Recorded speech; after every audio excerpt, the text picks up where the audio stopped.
Good afternoon, ladies and gentlemen. Nice suit, Martin. Thank you very much indeed. My name is Martin, and I don't necessarily agree with everything that has been expressed by the former speaker. But you know what? Historically, that's what makes Speaker's Corner the great institution it should be anyway. And that is, it should always be a platform for dialogue and debate, and it should always be done amicably.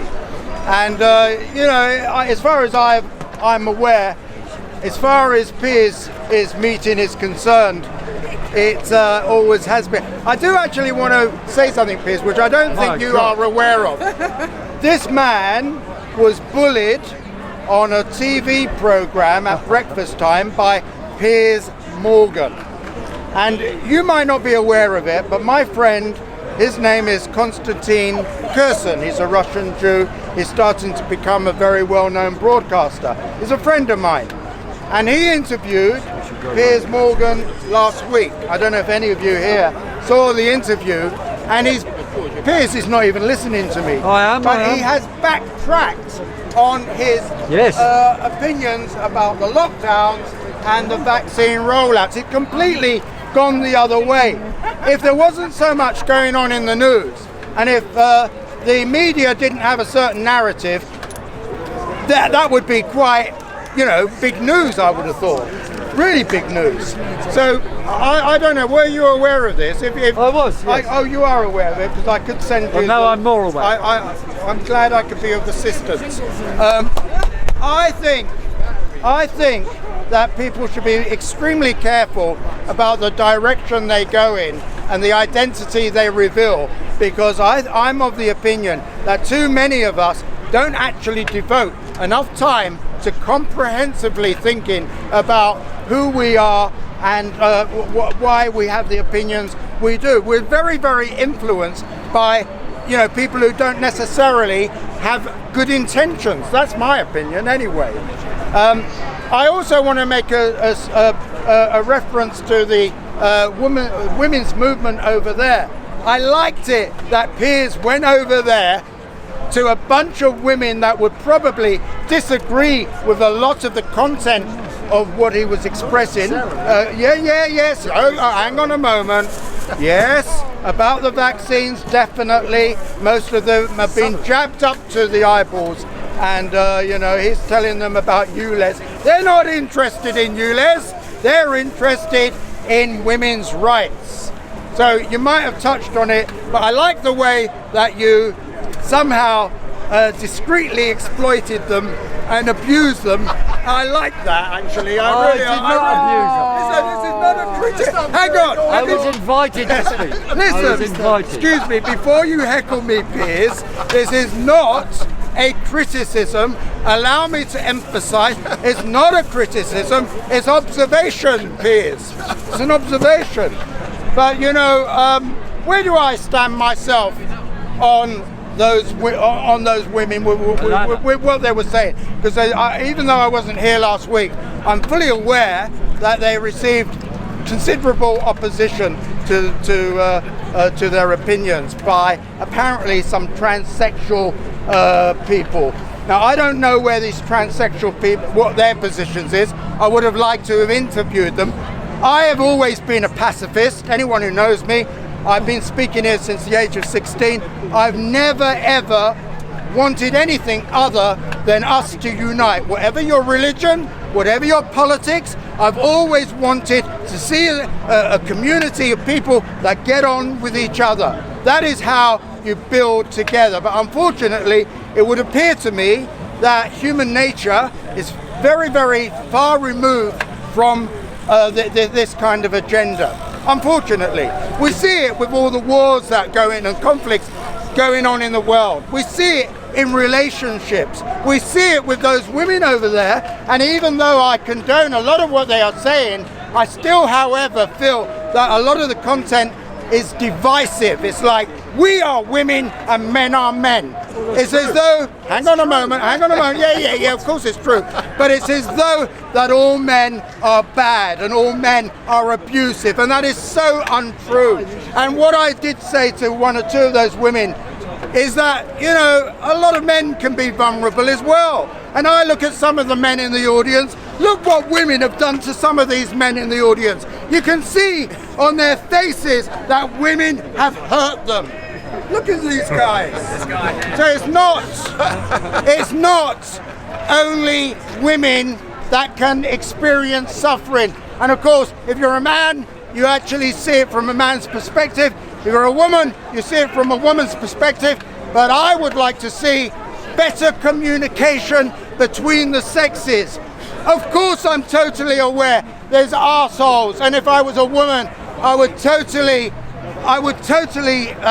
be hateful of a certain type of man, you know, who's really aggressive. And we have now a situation on the tube train that you're not allowed to look at an attractive person.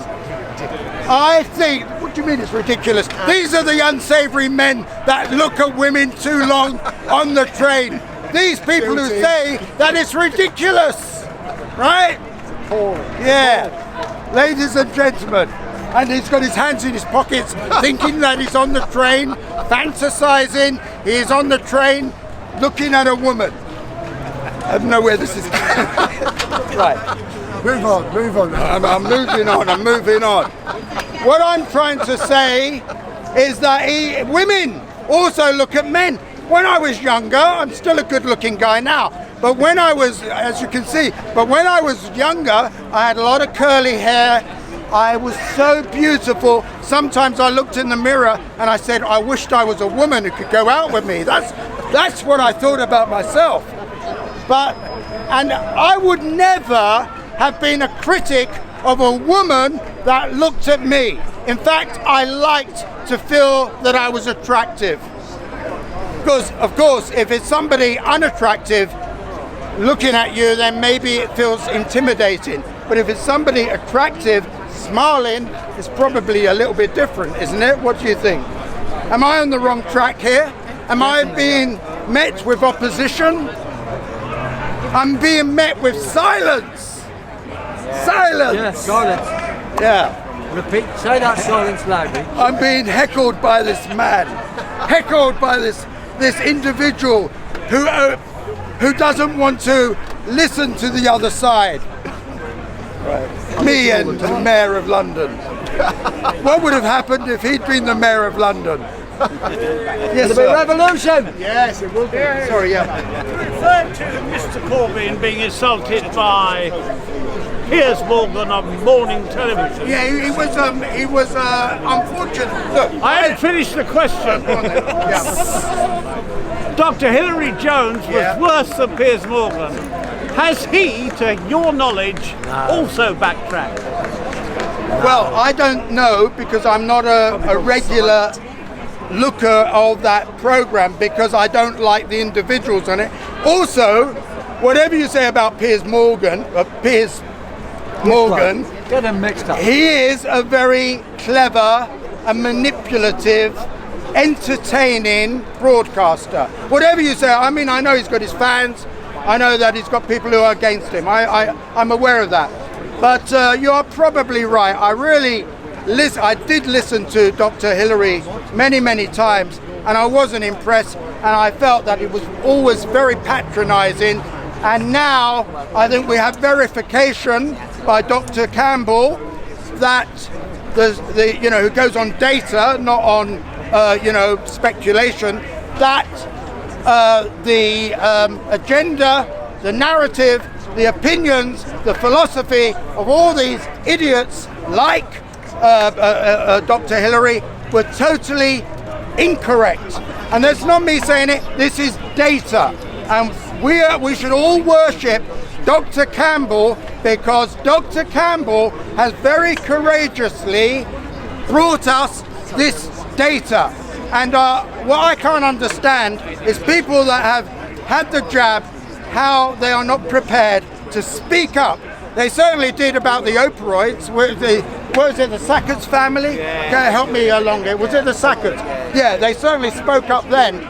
If I could engineer anything, there would be mass opposition to having had this exploitation those years ago, and I think that the government, you should demand from the government, the pharmaceuticals, to be really compensated regarding all your exploitation. That's my opinion. Okay, you don't have to agree. You agree. Look, if Piers is agreeing with me, I probably have said the wrong thing. Yeah, there was another question. I don't know if I've answered your question. I'm going to speak again. Yes, all right. Go on. Oh, that's a ridiculous question. I'm going to tell you, I'm very, very lucky. So is my 89-year-old mum. She's very lucky.